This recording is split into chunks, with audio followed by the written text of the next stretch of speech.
Assalamualaikum warahmatullahi wabarakatuh.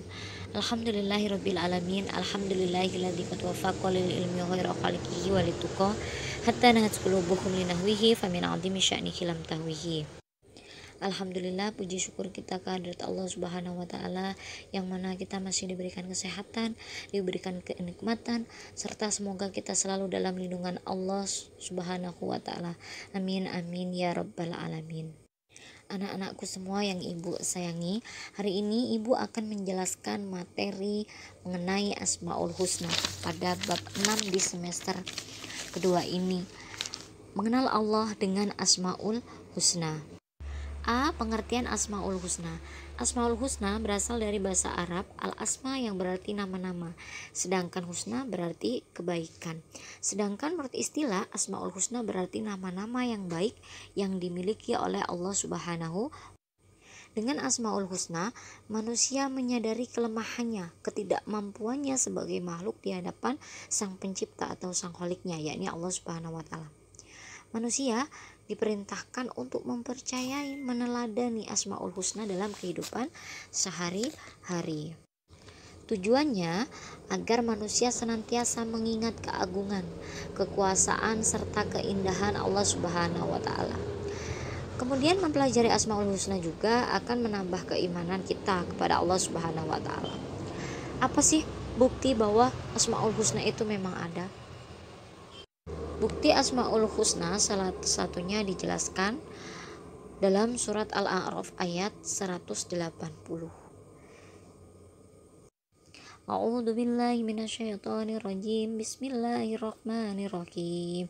Walillahil asmaul husna fad'uuhu biha wa darul ladzina yulhiduna fi asma'ihi sayujzauna ma kanu ya'malun. Artinya hanya milik Allah Asmaul Husna. Maka bermohonlah kepadanya dengan menyebut Asmaul Husna itu dan tinggalkanlah orang-orang yang menyimpang dari kebenaran dalam menyebut nama-namanya. Nanti mereka akan mendapat balasan terhadap apa yang telah mereka kerjakan. Berdasarkan ayat yang sudah kita baca tadi, Asmaul Husna ini akan menambah keyakinan tentang kebenaran Asmaul Husna yang dimiliki Allah Subhanahu wa taala.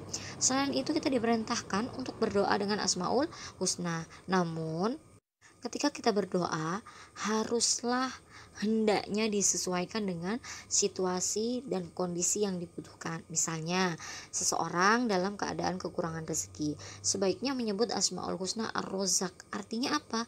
Artinya maha memberi rezeki. Atau Al-Ghani, artinya maha kaya. B. Memahami Asmaul Husna. Kali ini ibu akan menjelaskan beberapa Asmaul Husna. Tidak semua 99 ibu jelaskan, melainkan hanya ada 5 yang akan ibu jelaskan pada sesi yang pertama. Yang pertama, Al-Aziz. Al-Aziz berarti Allah Maha Perkasa, memiliki kekuatan dalam segala hal. Dalam hal apapun, kekuatan, dominasi, ketinggian, dan pengadilan. Sesungguhnya tidak ada satupun makhluk di alam semesta ini yang mampu menandingi keperkasaan Allah. Oleh karena itu manusia tidak sepantasnya menyombongkan diri. Sesungguhnya semua yang dimiliki hanyalah pemberian oleh Allah. Al-Quran menerangkan bahwa Allah Subhanahu wa ta'ala bersifat maha perkasa, yakni pada surat Al-Imran ayat 3. Bismillahirrahmanirrahim.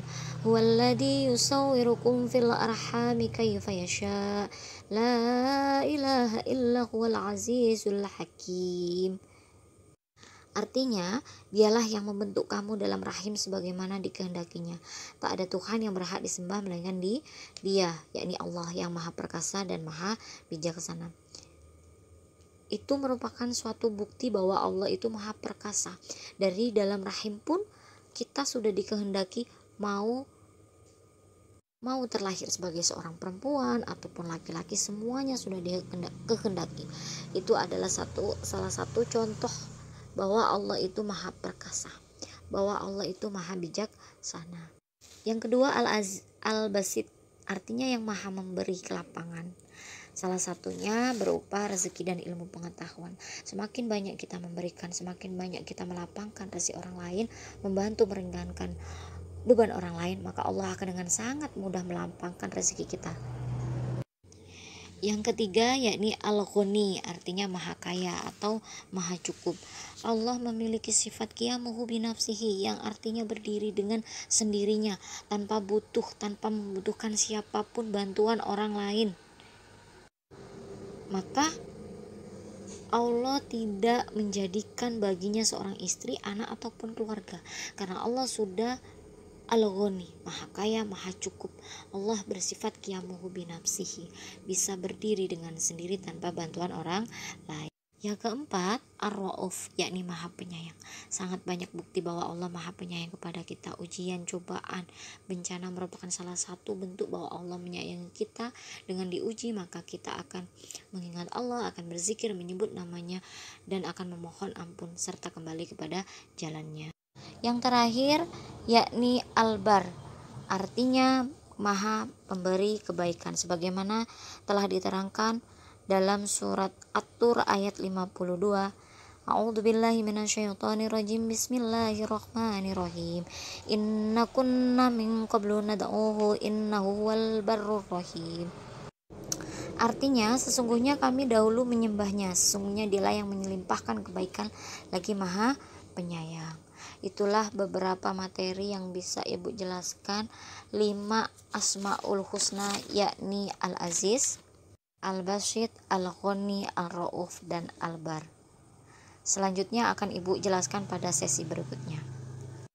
Sebelum Ibu menutup penjelasan materi pada sesi kali ini, Ibu akan memberikan tugas kepada kalian pada kelas 7 baik A, B, C, D, dan E.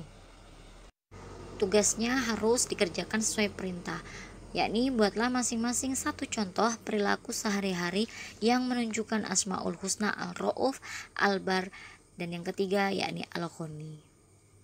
Mungkin cukup sampai di sini penjelasan Ibu mengenai Asmaul Husna. Ibu akhiri, assalamualaikum warahmatullahi wabarakatuh.